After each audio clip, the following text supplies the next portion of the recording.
Hello everyone, welcome Physics 100 online students again. This is an instructional video for eLab 5 where we're going to do an experiment to measure the static friction of a block going down a ramp. You'll only need 4 things for the experiment today.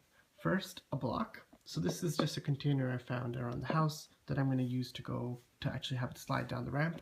You'll need something with a flat bottom ideally, not something that has ridges or anything like that that will interfere with the actual sliding process. Second thing you'll need is a measuring container. This is just a measuring cup. It's got gradients from 50 milliliters all the way up to 250 milliliters. You can use this, other baking items around the house. You should be able to find something that can measure volume pretty easily. The next thing you'll need is a smartphone with an accelerometer. Again, you're looking for an app in the App Store that lets you measure the angle. So for instance, this app, if I search for angle in the App Store, I get over 800 search results. So this should be much easier to find compared to last week. All you're doing is finding an app that lets you figure out the angle that you're holding your phone at, okay? The one that I'm using is called Flatit, F-L-A-T-I-T. It's pretty nice looking app. You can find it in the App Store. It's also free. And all it does is lets you figure out the angle that you're holding your phone at. So as I tilt this phone, it tells me the angle that I'm holding it. So as you've probably guessed, what we're going to be doing is trying to slide this block, this container, down this ramp. So the experiment's pretty simple. Put the app on top of the item, on top of the ramp. Put the box here. Hold on to the iPhone as you lift up the slab. The fourth thing, by the way, is just a ramp that I found around the house. This is just a piece of wood from a closet shelf. You can find anything. You can even use textbooks. You can use any sheet of metal, aluminum, anything you can find around the house that can act as a ramp. So you're going to place this block on the ramp, and then you're going to keep the iPhone on top of the ramp as well, so it can read the angle.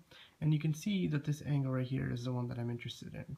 So it's going to read close to 0. It's not going to be exactly 0, but that's okay.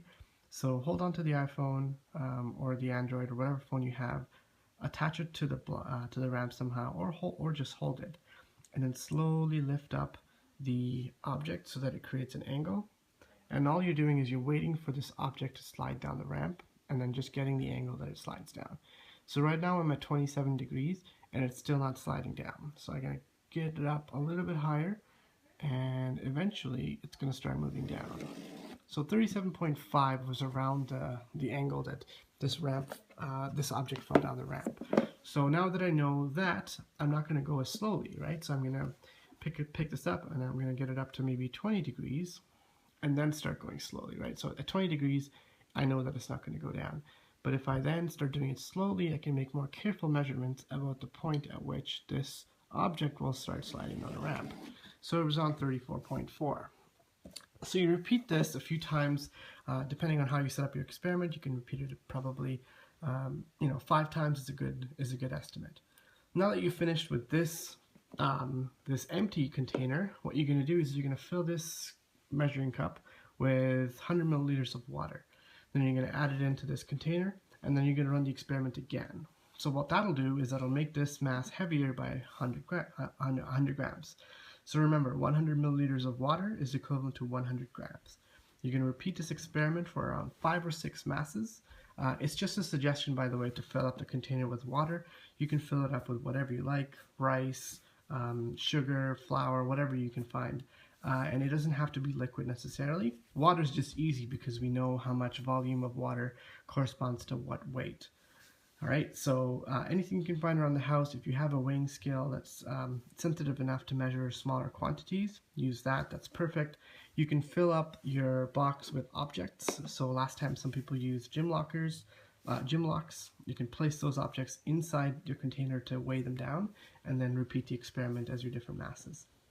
I'm giving you a couple of guidelines, so you should have around 5 masses that you measure going down this ramp, and you should probably do each trial 3 to 5 times at least.